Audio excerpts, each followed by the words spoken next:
not going to be as long of a video in this one as the last time. That one was ridiculous, and I don't think I'll ever do that again. That shit took me 4 hours to edit. That was ridiculous. Not happening. I'm sorry. Hell, I don't really think there's even a point going over this game goal by goal, because you guys saw it. That was a domination effort from the St. Louis Blues. You'll have to see it. It's about time this showed up. And I don't want to even see any of the Mason, you're late comments that are inevitably going to be in the comment section. I have a podcast to record in 4 hours from now, and I worked an 11-hour shift yesterday. I'm exhausted.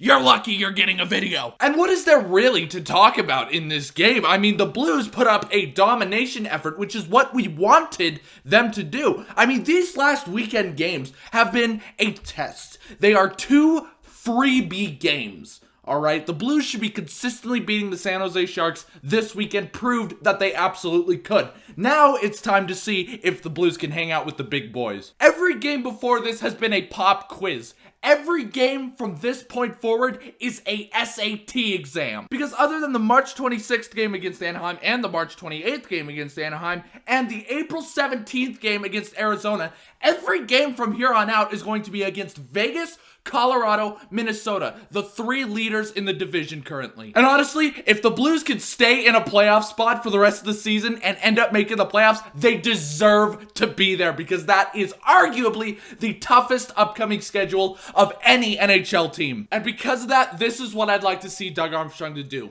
I want to see him trade for a quality goaltender. Honestly, Ville Husso last game was fantastic, but he has been humiliatingly struggling against mediocre teams. Well, the Blues have been struggling against mediocre teams as well, but him especially. The Blues don't play confidently in front of him. It's not a secret. You can tell every time they're on the ice. They just don't. This one was about the only exception. Honestly, tell me, with how many injuries that we're going through, by the way, did we even discuss that? I don't think, let's discuss that first. Zach Sanford was put on the COVID protocol list before last game.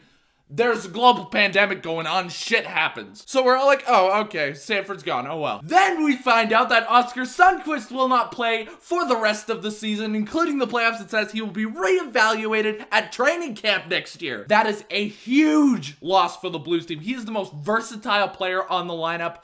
That's gonna suck. Then we found out that Tyler Bozak would not be playing in the last game because of a nagging upper body injury, but he was specifically told that it had nothing to do with his concussion. And I was super worried with those 3 guys out, because like I said in the last video, this weekend was a big test to make sure that the Blues can consistently beat opponents they should be beating. And once again, despite all the adversity, despite all of the injuries, despite terrible officiating, once again, they found a way again, only this time they did it in absolutely convincing fashion. This was the first Blues Sharks game that wasn't a 1-goal game. Blues take the season series, we all go home happy. Anyways, back to goaltending. I don't know about you guys, but I do not trust Ville Husso to play confidently in the net against teams like that. I'm sorry, I just don't. We should really invest on somebody if we want to be even close to competing in the playoffs. Ville Husso is a goaltender.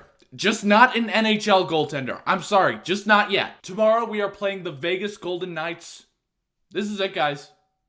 We gotta show up to this one. I'm not expecting a win, but I'm expecting a competitive effort. And honestly, after being embarrassed 5-1 by them last week, I certainly hope they come out swinging. And Kyle Clifford, for God's sakes, fight Mark Stone. And just to clarify, for now, I'm expecting a solid competitive effort.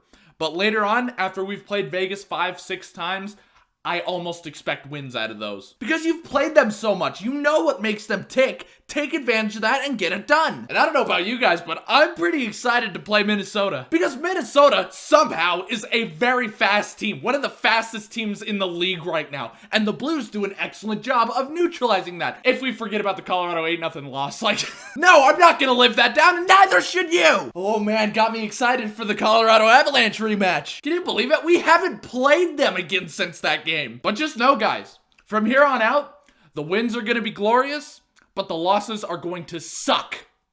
Questions. Terrible news about Sonny earlier, but who do you think will step up in his place? Honestly, guys, it's going to be Jacob De La Rose or Dakota Joshua. And to be honest, I have more faith in Dakota Joshua. Sorry, Jacob. Jacob De La Rose, every single time he's been in the lineup, has been mediocre at at best. I think out of Dakota Joshua, we'll see a lot of the Jordan Kyrou situation come out of that. No, I'm not saying that Dakota Joshua is Jordan Kyrou, but at the same time, he's been given an opportunity and I think he's going to make the most of it. No sir, the win was just that good that no questions were even needed. It's true, they answered some of my personal doubts so convincingly in this game. I'm happy. Will they continue and increase their level of competitiveness and execution throughout the rest of the season?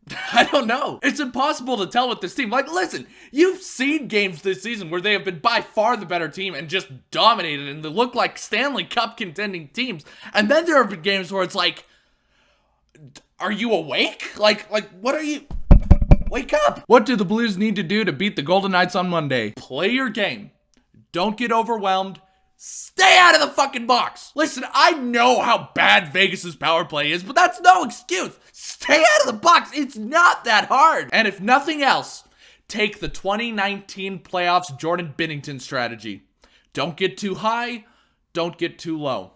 Just play your game. That is going to be it for this one. Thank you guys so much for watching. Make sure you hit that subscribe button so you never miss another aneurysm. And I will see you guys in the next video. Let's go Blues!